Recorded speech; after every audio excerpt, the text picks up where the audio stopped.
this is an iHeart podcast. Guaranteed human. With no fees or minimums on checking accounts, it's no wonder that Capital One Bank Guy is so passionate about banking with Capital One. If he were here, he wouldn't just tell you about no fees or minimums. He'd also tell you about how Capital One cafes are open 7 days a week to assist with your banking needs. Yep, even on weekends. It's pretty much all he talks about, in a good way. What's in your wallet? Terms apply. See CapitalOne.com/bankguy. Capital One N.A., member FDIC. Hey, everybody. The official Big Bang Theory podcast is back, covering seasons 3 and 4 of the show. Each week, host Jessica Radloff speaks with crew and cast members like Kunal Nair, Mayim Bialik, and Kevin Sussman. Hear about the Easter eggs you may have missed, behind-the-scenes stories, and how certain real-life relationships shaped some of the most memorable storylines. Watch the official Big Bang Theory podcast on HBO Max or wherever you get your podcasts. Welcome to Stuff You Should Know, a production of iHeartRadio's How Stuff Works.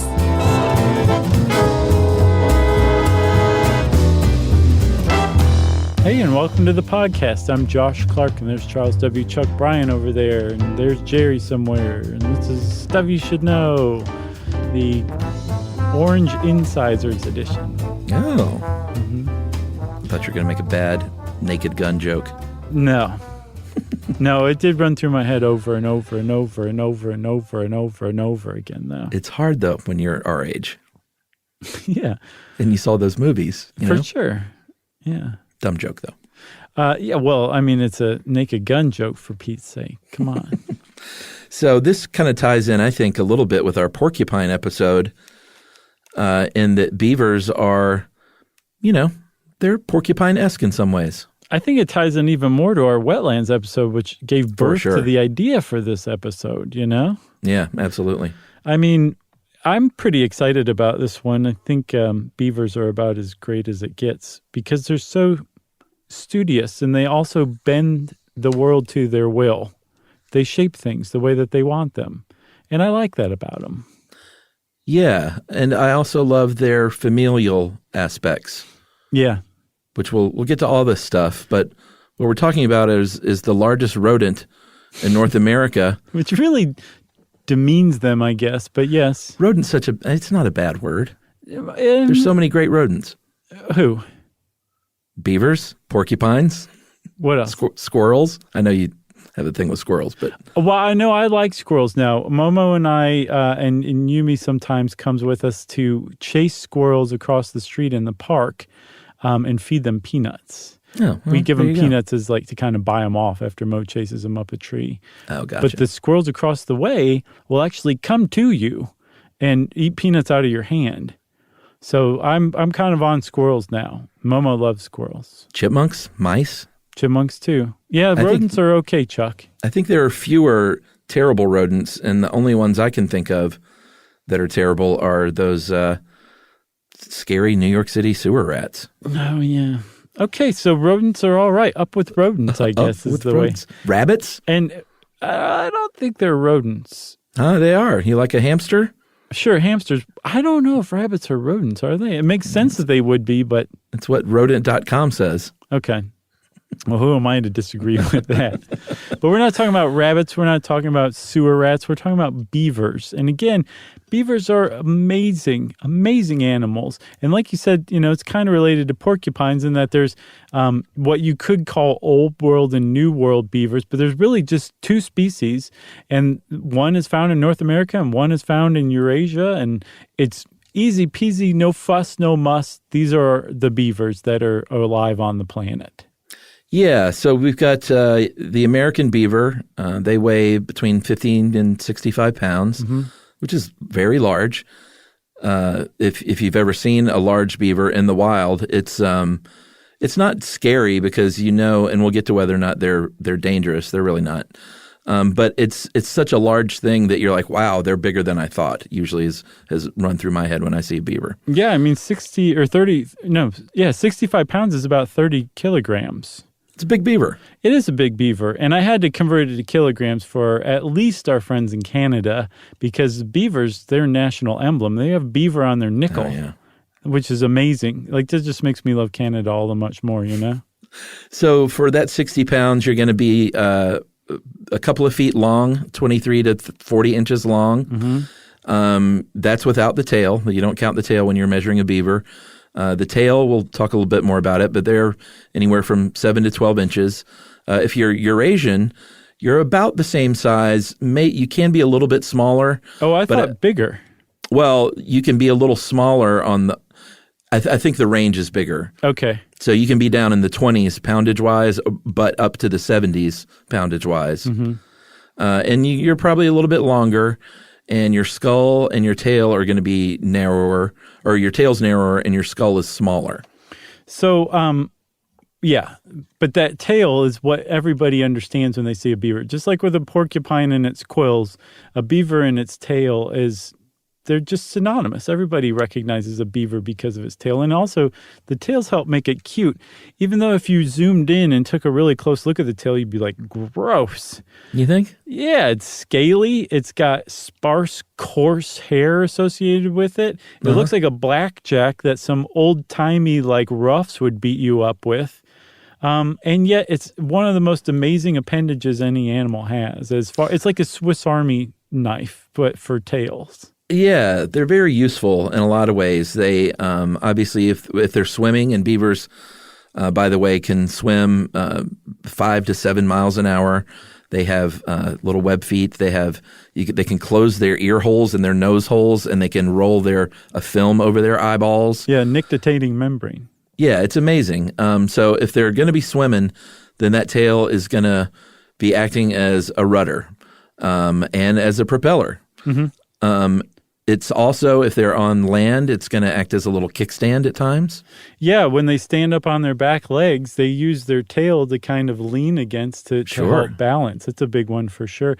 They also, and this is a sure sign that you have frightened/upset a beaver, they will slap the water with their tail, in part to frighten you away, to say, like, don't mess with me.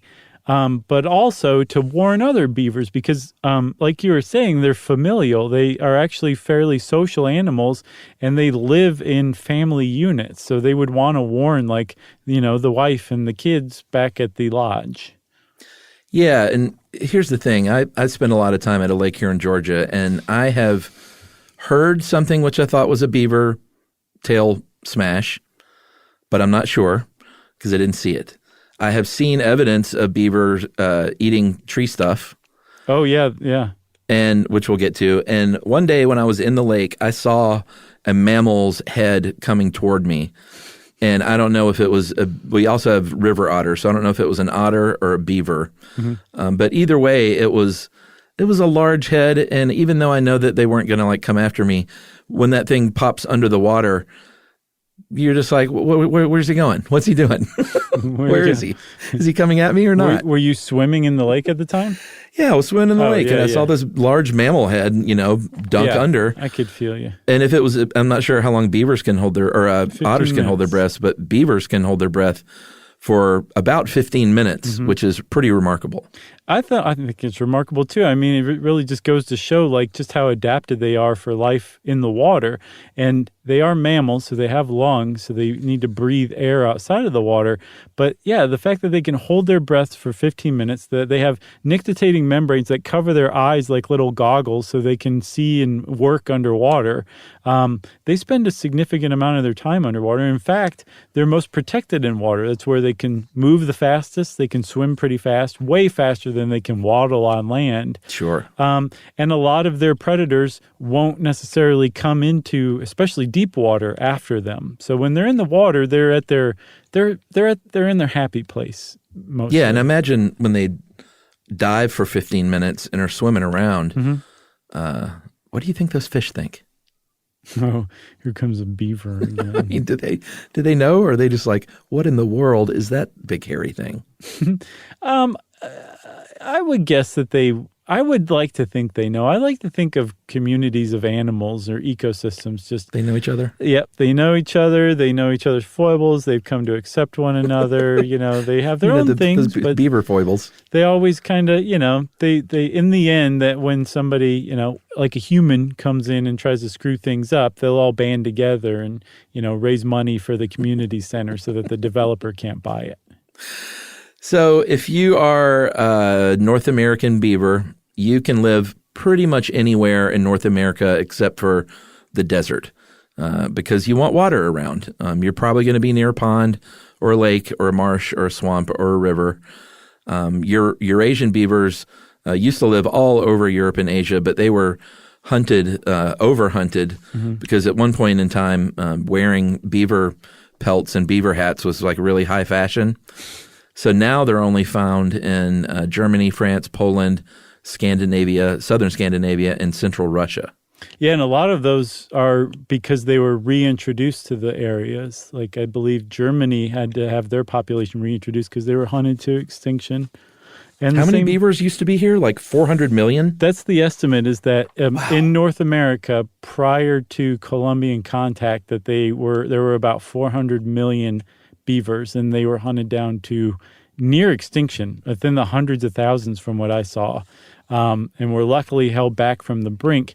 And when I say luckily, I don't just mean for the beavers, but I mean for the planet as far as North America is concerned, because one of the things that we are still learning but have come to realize is that the beavers are probably the most useful species on the planet, because they're one of the few species that alters their environment as radically as they do. Yeah, what are they called? They're a keystone species. Keystone species. Because when they are present, biodiversity thrives. And when beavers are removed from an area, biodiversity suffers. The presence of beavers makes life better and richer for entirely other animals and species just because of what they do and how they do it. All right, that's a great place to take a break. And I say when we come back, we talk about the two fundamental fulcrums on which beaver life is based, the dam and the lodge. Okay.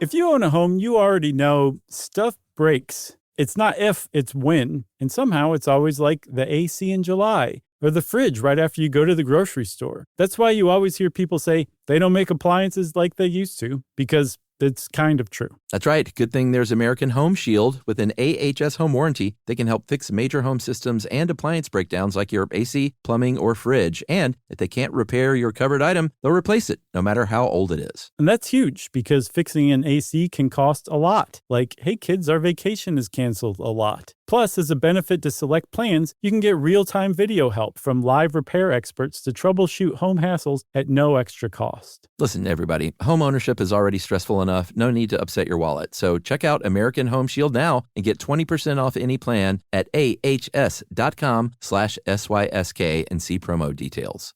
See ahs.com/contracts for coverage details, including service fees, limitations, and exclusions. American Home Shield. Don't worry, be warranty. Think of all the stuff, there's so much stuff. Look at all the stuff you should know. All right, we're back. And there are a couple of things, you've heard busy as a beaver. It's I don't know if that's proven, but I think it is almost universally agreed that phrase came about because beavers are in fact very busy, and they work all day long building their homes and building dams. Their homes are called lodges. And you've probably seen, if you've ever been hiking and stuff in America, you've probably seen a beaver lodge by a river or a lake. It's a little dome made out of sticks and grasses and moss and mud. Maybe you thought a local witch had built it? Yeah, maybe. It does look like a little, what do you call witches' houses? Witch's house? I think there's a cottage? name too. Oh, sure. I think there's a different name, but a witch's house? There's a name for those? I thought so. No, I don't know. Think so. Witch house? Maybe I'm thinking of Cobans. House of de witch? No, there's a word. I just watched The Witch, the movie again. I think there's a word for it. Man, I love that. That might be my favorite movie. We did a movie crush roundtable on that, by the way. It was really good. It is a good one. That's the guy who did The Lighthouse, isn't it? Yeah, Robert Eggers. God bless that man. I can't wait to see his Viking movie, too. Oh, man. I can't imagine. Okay. So the Beaver Lodge is, about 8 feet wide, a few feet high. They're on the banks of these ponds or on lake shores. They have, this is one of my favorite parts, many of them have a little underwater back door. Yeah. So it's like sort of a ski-in chalet if you're snow skiing. Yeah, which makes sense because, again, they spend so much time in the water, but also it protects them from terrestrial predators because they can get into the water and escape when a predator's like at their door. Yeah, and they're nocturnal. They don't hibernate, but most of this action's going on at night. And everyone pitches in, the whole family. I don't think we said yet. They live with their children till they're about 2. And in a beaver lodge, you might find a mom and a dad who are monogamous mates for life. Yeah. And they might have their 3 almost 2-year-old children, and then they might have their little grandbabies. Yeah, because when they have their babies, which are called kits, which admittedly is not as cute a word as porcupets. No, but they're cute. But, dude, just baby beavers. Press pause right now, everybody, and go look up some baby beaver pictures. Those little tails. Oh, my God. They're cute. So they have baby beavers, and one of the reasons why they're so cute is because they stick around for so long, or they stick around so long because they're so cute. That's what I mean to say. Yes. But they stay as part of the family unit and help like work on the family lodge and dam until about 2 when they wander off, and then at 3 they start to mate. But they build their own lodge at age 2, and from what I've read, it's usually very clumsy. It's not in the best place necessarily, and so they kind of learn as they go. But they also learn from their family unit first, which I think is super cute. It is. I think we should talk about dams, though. I mean, the lodges are cool, and it's a great place to live if you're a beaver. But the dams is where they really that's where they get their shining moment as a species that really helps out the environment, because they help create these wetlands, don't they? Yeah, so a beaver will move into an area that's dry as a bone, that's maybe cropland, that's maybe timberland, that is not at all flooded. There's no pond or wetland or anything like that, and they say, this can be better. And so they find like a source of moving water, like a stream or a brook, maybe a creek, something like that. And they stop it up. They build a dam, and they build this dam so that the water backs up behind it and floods this area and turns it into a wetland. And they do this not to irk humans or just for fun. They do it because they're altering the ecosystem to better suit themselves. Like I said, they survive much better when they're in the water. They move faster. They can work faster. So they actually make this ecosystem into an aquatic ecosystem where before there wasn't an aquatic ecosystem. And they do it all by building this dam. And the way that they build dams is magnificent in and of itself. Yeah, so, you've got your dam base, the foundation basically, where you're going to use mud and gravel that you get from the stream, and you kind of work together as a family and with your tail, and they're pushing, I say we're beavers all of a sudden, and you're pushing this mud and gravel up from the bottom of the stream. Yeah. And if, let's say, it's a place where the creek is running a little bit too fast and there's too much flow, they're going to say, you know what, we're going to take these sticks, we're going to pile these things up all along the bottom until basically it's like building from the ground up until they're strong enough to stay in place. Right, but they're so good at using their hands, and they're so strong. You said, 60, 65 pounds or about 30 kilograms. They're mostly muscle, too. They're really strong little rodents, especially for being like herbivores. They're like those vegan bodybuilders. But they'll take sticks and like plant them in the bottom of this stream or whatever and start forming a lattice work that they weave in between and fill up with mud to really stop up some, fast moving current. That's the level of manipulation that they're doing. They're building a dam that they eventually successfully back up the flow of water from.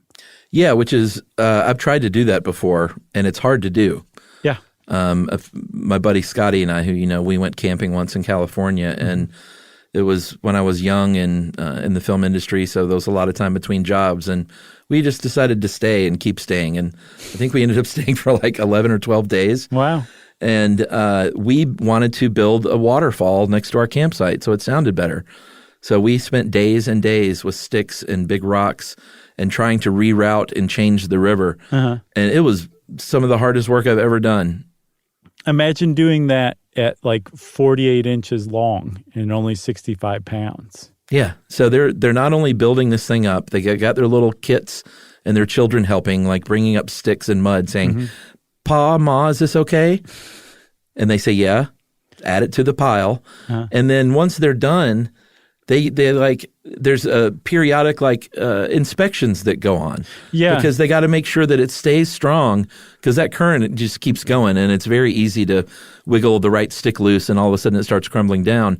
So they basically inspect these things every so often and check it for leaks and bring in mud and patch it up just like it's like a human might do. Oh, I saw that they do daily maintenance on it. That one way to tell whether beavers are in the area is to find their dam, make like a little minor hole in it, and then go back and look the next day. And if it's patched up, the beavers are around there. Like and giving you the middle finger. Right, exactly. Like, okay, yeah, we're here. You figured it out. Please leave our dam alone.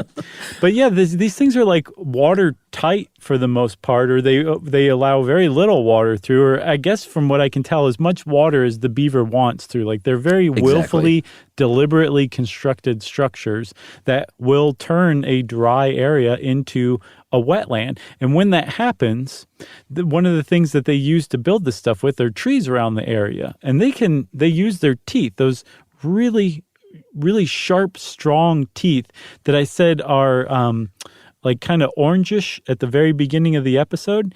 And they're orange because they have so much iron in them, which actually gives them that much more strength. Yeah, they're up to an inch long. They're super strong. They actually sharpen as they gnaw on trees, so it's not like it'll dull their teeth out. It actually sharpens them. And the other thing they're doing is they're eating that tree. They're one of the few mammals that, or maybe the only mammal that can actually digest cellulose. Well, porcupines can too, remember? Oh, that's right. Yeah, they can digest cellulose because they probably have a very similar kind of bacteria that helps digest it for them. But they digest a lot of the cellulose that they eat, and it's really hard to break down normally for mammals, though. Yeah, but like, you said, they're essentially creating these wetlands. They're preventing erosion. They are helping to purify the water. Oh, let's talk about what the dams can do, okay, Chuck? I mean, it's amazing. It's like a little environmental coalition that goes into the woods to make things better. Yeah, so I think in the wetlands episode, I said something like a beaver creates the equivalent of some like a $5 million wastewater treatment plan or something like that. I could not find that again to save my life, but I think that was roughly it. They create this structure that creates the artificial wetland. And in doing so, it filters the water because it slows the water down so much that the stuff can trickle down to the bottom. It turns a normal terrestrial piece of land into a wetland, so aquatic plants come. And they've also found out that not only does it filter water of like sediment and particles, it also is capable of handling farm runoff, fertilizer, which is really pernicious because, when all that fertilizer makes its way into watersheds and wetlands, it creates algae blooms, which suck up all the oxygen and kill off a bunch of fish, right? Which is a big problem. They figured out that beaver dams actually work against that by fixing excess nitrogen from fertilizer. It prevents it from flowing. Bacteria chomps down on it and releases it as nitrogen gas into the atmosphere. And the stuff the bacteria doesn't eat floats down to the bottom, gets eaten up by aquatic plants, which when they die, lock it into the sediment. So this farm runoff, that's a huge problem as it stands, is actually mitigated by beaver dams, they've recently found out. Yeah, and talk about just what kind of impact it has on who lives there. I mean, it's basically like an invitation to nature that says, hey, we got a good scene going over here. If you're an invertebrate that doesn't feel like they have a home, you're welcome here. If you're a new species of bird that didn't think that you would flourish here, time to change that attitude. Right. If you're a duck or a goose, you can nest on top of our lodge because our lodge is super warm because it's full of beavers, and you can nest on top of there and stay warm. And especially if it's out in the middle of a pond or something, you're going to be safer. What else? If you are a woodpecker and you're like, all these trees are too healthy, there's no insects in them, well, just wait, because flooded timberland doesn't stand up very well to standing water. And so some of those trees die off, and they provide housing for insects, which in turn provides food for the woodpeckers. What if you're a moose, let's say? Probably no good for you, right? No, you're going to love this if you're a moose, so buckle up. Because the beaver has turned it into a wetland, it's now an aquatic environment, and moose like aquatic plants that grow on the edge of like marshy areas. So these plants that weren't there before are suddenly there for the moose.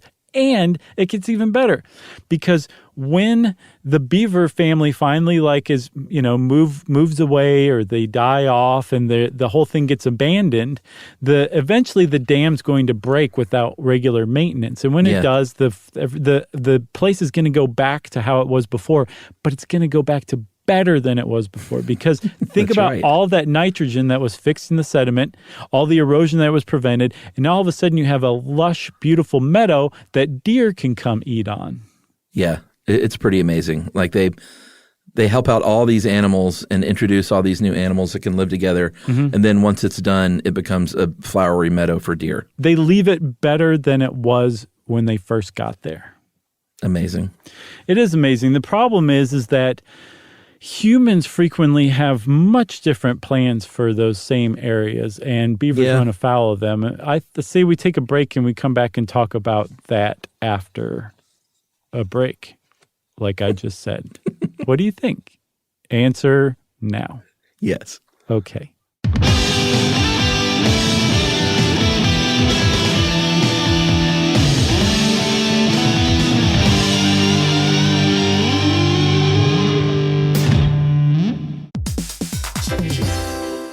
If you own a home, you already know stuff breaks. It's not if, it's when. And somehow it's always like the AC in July or the fridge right after you go to the grocery store. That's why you always hear people say they don't make appliances like they used to, because it's kind of true. That's right. Good thing there's American Home Shield. With an AHS home warranty, they can help fix major home systems and appliance breakdowns like your AC, plumbing, or fridge. And if they can't repair your covered item, they'll replace it, no matter how old it is. And that's huge, because fixing an AC can cost a lot. Like, hey kids, our vacation is canceled a lot. Plus, as a benefit to select plans, you can get real-time video help from live repair experts to troubleshoot home hassles at no extra cost. Listen, everybody, home ownership is already stressful enough. No need to upset your wallet. So check out American Home Shield now and get 20% off any plan at ahs.com/SYSK and see promo details.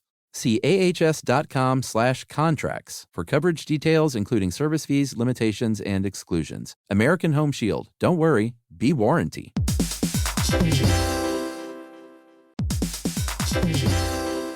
Hey, everybody, we want to talk to you about The Big Bang Theory. That's a show that became one of the most defining sitcom of its era and really built a fan base around its memorable characters and unique group dynamic. That's right, which is why we think you'll enjoy the official Big Bang Theory podcast. It's back, covering seasons 3 and 4 of the show. Host Jessica Radloff sits down with crew and cast members like Kunal Nair, who plays Raj, Mayim Bialik, who plays Amy, and Kevin Sussman, who plays Stuart. That's right. You're going to learn all about the Easter eggs you may have missed, behind-the-scenes stories, and how certain real-life relationships shaped some of the most memorable storylines. Yeah, there's cast reflections years after the series aired and expanded content around famous episodes and storylines. It is exactly what you're looking for if you're a fan of The Big Bang Theory. The season is on video, so watch the official Big Bang Theory podcast on HBO Max, or listen wherever you get your podcasts, and stream episodes of The Big Bang Theory on HBO Max.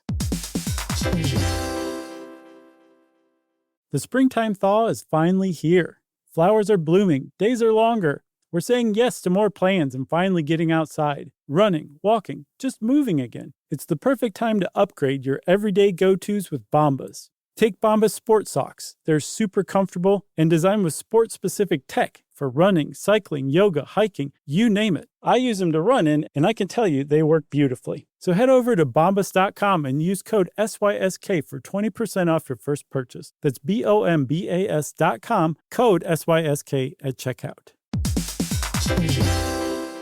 Hey, everybody, here's a fact for you. In the United States, there is a break-in every 26 seconds, and that means that somewhere right now, an intruder is getting closer. And the problem with most security systems is that they only alert you after the break-in has started, and that's too late. Well, that's what makes SimpliSafe different. They use alerts. SimpliSafe's U.S.-based live agents, they identify threats on your property and help deter them before they actually break in. So the intruder never gets into your house. The crime is stopped before it even starts. That's right. And another great thing about SimpliSafe is they have no long-term contracts. They give you peace of mind and great value with their monitoring deterrence plans because they just start at about $1 a day. Yeah, SimpliSafe sent us a setup years back, and I still use mine every day. Yeah, and apparently setup, you can do it by yourself in under 30 minutes. So it's a really good value and it doesn't take long. So if you want to experience the SimpliSafe peace of mind, you can take advantage of the SimpliSafe discount offered to Stuff You Should Know listeners. Right now, you can get 50% off your new system by visiting simplisafe.com/stuff. That's half off at simplisafe.com/stuff. There's no safe like SimpliSafe.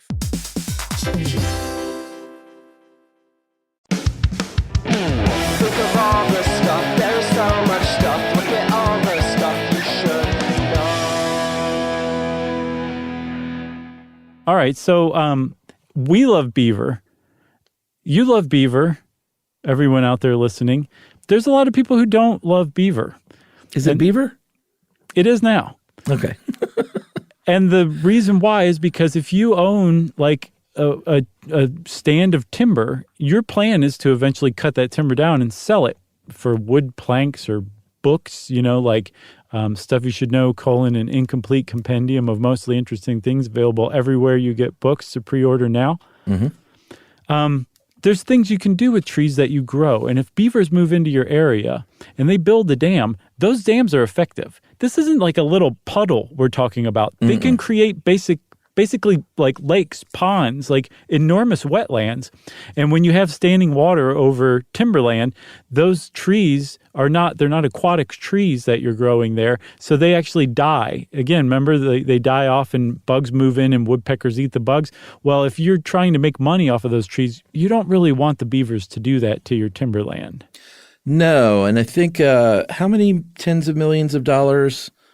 I think it was like $20 million a year or something. I think more than that, because I think I saw Alabama alone suffered like $14 million in losses from timberland, just Alabama. From beaver damage. And not only that, it'll flooding for crops. Yeah. It can make what was ordinarily a very stable bridge or road now unstable and cause damage to roads and stuff like that. Yeah, from saturating the soil that was holding it up just fine before. Yeah, the good news is back in the old days, they would just cull as many beavers as they could to get rid of them.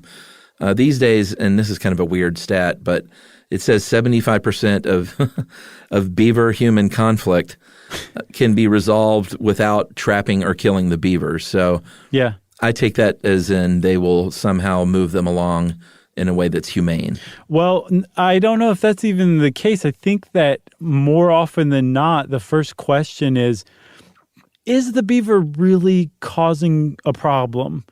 Or is it that there's beavers and they've created this wetland and it wasn't there before and you're taking it as a problem? And that's the thing that I'm seeing, that it seems to be like the new paradigm for viewing beavers as far as their relationship to humans. It's like, really, what's the problem? If it's, yes, they're damaging cropland, okay, that's a problem. If they're killing timberland, that's a problem. If they're washing out a road, that's a problem. But if they just created a wetland that wasn't there before on your property, where you bought the property and it was dry and now there's a wetland there that you didn't plan for, is it really a problem? And I think that's what they're saying, is that 75% of the people who are asked that question will say, actually, I guess it's not. I'm going to learn to love the beaver. I love beaver. Yeah, and it really gets my dander up when I this lake that I go to, the Facebook page. There are people post like, "Hey, it looks like I have a beaver eating on my trees," and some of these people literally are like, "Yep, I'll take care of that with my 12 gauge." Yeah, and it's just like you don't. I've never understood the people who want to move to nature to kill the nature. Yeah, I know. It's unnerving. And I have seen some beaver damage, and I love it. I welcome it. So yeah, you would eat all you want. You would be one of the 75% who would say like, no, it's no problem whatsoever. You probably wouldn't even say it was an issue. No, you wouldn't even be asked that question. You would just know from the outset that it's not a problem. I call that a beavering. Yeah, that's right. Beaver's going to beaver. And so we know now that like they are a keystone species. They're so important that it's great. The impression I'm getting is it's kind of like, no, it's not really a problem, so you can't touch that beaver. Don't shoot that beaver. You're going to get in big trouble depending on where you are for shooting a beaver when it wasn't creating a problem, which I love because they should be protected because, again, not just the fact that they were almost hunted to extinction, they provide so many really important services. I don't even know if we talked about it. There were two others, Chuck. They prevent flooding. Three others. They prevent flooding by slowing the flow of water so things downstream from the dam don't get overwhelmed as much. Right. The stuff in the dam helps recharge aquifers below, whereas before there was just a little stream trickling over. It was doing jack for the aquifer. Now the aquifer is getting recharged on the daily. And then the third one is they provide natural fire breaks, which helps contain forest fires. Yeah. I have a feeling when we're done, we're going to be mad because there were like 3 more things we didn't think about. That happens to me a lot and drives me nuts. Here's some of the things that people do try and do, though, to mitigate their what they perceive as their beaver problems. Yeah, no, because they do create some problems as far as human settlement is concerned. They will use beaver pipes, and this is basically plastic pipes that you put in a beaver dam to route that water to where you want it. Mm-hmm. Helps control the flooding that beavers can cause. Yeah, it's like so long that the beaver's like, it doesn't think to go to the end of the pipes. It just sees that there's something around its dam, and it probably dams up around the pipe, but that still lets the flow of water go through. Yeah, this is kind of cool. They will build a pre-dam if they want beavers away from a certain place and in a different place. Mm-hmm. They'll basically say, hey, look over here. We got this fence. It's like a foundation for your new home. Right. It's kind of, you got 10% of your work is already done. Why don't you just start here? So they'll do that. Yeah, the beaver says, hot dog.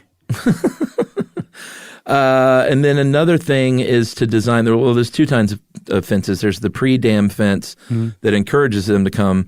And then there is another kind of fence to keep them from building there in the first place. Yeah, those are called beaver deceivers. And it's just basically, so like a culvert is a frequent place that a beaver likes to dam up, and that's where it causes a lot of damage because culverts are meant to help drain water to keep roadways stable and that kind of thing, right? So you would just basically put a fence radiating out from either side of the culvert outward at an angle, kind of like in a V shape. And then those two fences are connected by another fence between the two. So it's just basically like a triangle that ends in the culvert. The key is if you make those fences long enough, I think 12 feet minimum or something like that, the beaver is going to be like nuts to this. This just isn't even worth it. I'm not going to try to build a dam here. Or if it does start to build a dam, it's going to give up eventually. And your culvert is saved without the beaver being hurt or harmed. The beaver just moves on to a different spot that it likes. Right. And if you have a tree that you really love that you see has some beaver activity, you can wrap like chicken wire around the base of it if you want. Mm-hmm. There's also some special paint that you can paint on the trunk that apparently beavers don't like if you want to protect a certain tree. It's like the nail-biting stuff, I'll bet. Oh, my God. Somebody wrote in about that. What'd they say? I didn't see that one. I think they were just asking like what it was. I'm sure they still have it, but I don't remember what it was. I believe, remember Lee press-on nails? I think they had a sideline in that stuff. I'm sure it was. It's probably just like clear nail polish. Yeah. But it tastes like garbage. Yeah, that tasted really bad. Tasted like what? What? I thought it was like hot. No, it was bitter. Oh, okay. Yeah, I wouldn't like that at all. No, it was very bitter. I don't think we mentioned we should talk a little bit. We talked about the kits, but they do live in large groups. They're very social. They're called colonies. Mm-hmm. And they mate in the winter during the first few months of the year. The Eurasian beaver gestates for 60 to 128 days and have 1 to 6 little babies. And the American beavers gestate from 100 to about 105 to 107 days. Again, 1 to 4 little kits.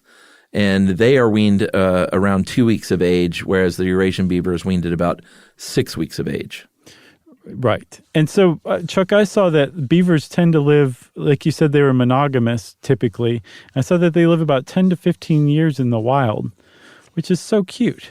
But you can also build a pretty respectable dam in that time, too. And I think actually the largest dam that they've ever seen is they think it is from many, many, many generations of beavers staying and working on it in Alberta, right? Yeah, it's huge. And I guess everyone just got in on the party. Yeah, they think since the 70s that some beavers have been keeping it Very up. appropriate. Yeah, pretty much. And those little kits, by the way, can swim about just one day after they're born. They're already swimming around. Right. So, like we said, I think that they are. I think that they become sexually mature at age 3, and around that time, they're going to start producing something called castoreum. Right? Yeah. And castoreum is like, a lot of people think that it's like the origin of castor oil. That's not correct. It's from the castor bean, I believe. This stuff is like the opposite of castor oil. It actually like tastes and smells like really good. Yeah, I mean, it's used, the FDA says you can eat it.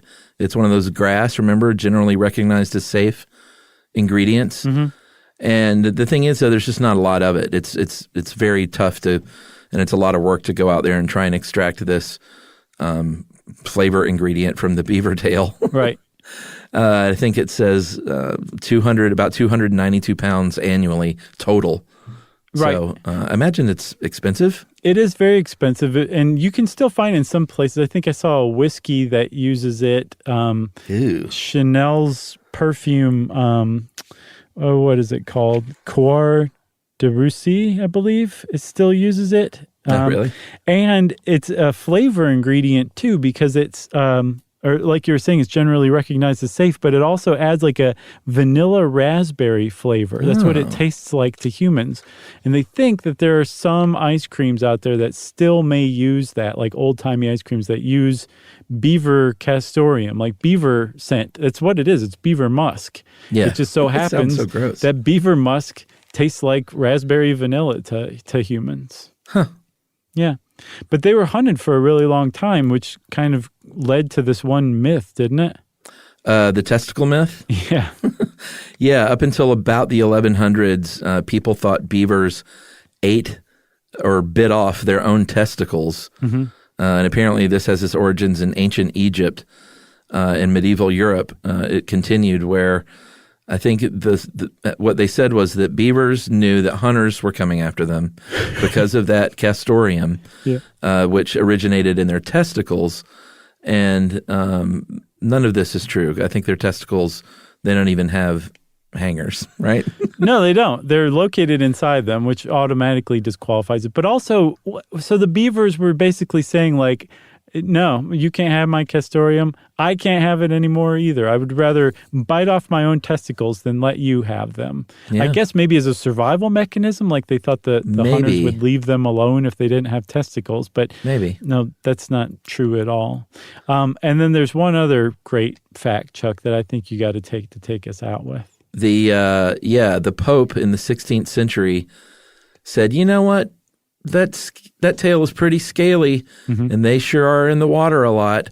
So during the fasting days, go ahead and eat that beaver. It's close enough to a fish. Yep, exactly. It qualifies as a fish. So you could eat beaver back in the 16th century thanks to the Pope. That's right. As far as I know, I teased earlier if they were dangerous. They're not. Beavers are very nice little fellas and ladies. And if there is a beaver that attacks somebody, it will make the news because it's so rare, and it probably means they're really sick. Yeah, they, like all mammals, can get rabies. But like porcupines, I get the impression that that's one of the few diseases you can get from a beaver. The thing is if they are rabid and they do charge at you, they can do some serious damage with those teeth. Like they can chew through 3-foot diameter trees. They can bite through your skin. And so if you get too close to a beaver, it can have bad effects. It's just, like you said, it's extremely rare. But I saw at least one guy's died from them in the last decade or so, right? That was just bad luck. So a guy in Belarus was trying to get a picture of a beaver and got too close, and the thing bit him in his thigh. and bit through his femoral artery, and the guy bled to death from a beaver attack. He died just bad from luck. a beaver attack. His family has to live like that for the rest of their lives. Yep. Beaver attack. I know. And there's been some other attacks too, but yeah, I think they just kind of give beavers a bad name unwarrantedly, don't you? Shot through the leg. And you're to blame. You give beavers a bad name. Oh, goodness. Todd. Well, I guess that's it for beavers, huh? That's it. I'm glad we finally got to do this one. Leave them alone. Yeah, let them do their beaver thing. Beaverin', like Chuck says. Beaver's going to beaver. If you want to know more about beavers, well, then by God, you go find some beavers and study them from afar because they are nature's miracles. And since I said that, it's time for listener mail. All right, I'm going to call this Braver Angels. Hey guys, listen to your episode on swing states. Mm-hmm. You mentioned the dangerous level of polarization going on between reds and blues in America. Oh yeah, thanks for reading this one. You're welcome. And I wanted to let you know that there's something we can do about it. There's a great grassroots organization with a specific goal of depolarizing America called Braver Angels, which organizes events to bring reds and blues together to have real nuanced discussions about things they disagree about and help us understand and respect each other. That's great. It is great. I mean, that's quite a service. Yeah, I would love to peek in on one of these meetings and maybe go to one. Yeah. They're doing a lot of online events now due to COVID, and among other things, just launched a campaign called Hold America Together to prepare a response to potential election-related conflict in November. Could you please tell your listeners about Braver Angels? Yes. And help keep our country together, because America needs this. Love to all the reds and blues out there, and you guys are great at what you do. Join the Braver Angels. That is from Krista, and just go to braverangels.org, BraverAngels.org. BraverAngels.org. That is correct. Okay, cool. That's fantastic. Thank you, Krista, and thanks to all the Braver Angels out there who are trying to keep the country together because, like Krista said, we kind of need it right now. And it is brave. It's daunting to step outside your echo chamber. Oh, man, it is. And it's just harder and harder because, you know, the echoes have gotten stronger and stronger. So to hear something other than that is like just almost like makes your brain melt, you know? Pretty neat. All right. Well, if you want to get in touch with us to let us know about some group or service that the country or the world is in dire need of, we want to hear about it. You can send us an email to stuffpodcast@iheartradio.com. Stuff You Should Know is a production of iHeartRadio's How Stuff Works. For more podcasts from iHeartRadio, visit the iHeartRadio app, Apple Podcasts, or wherever you listen to your favorite shows.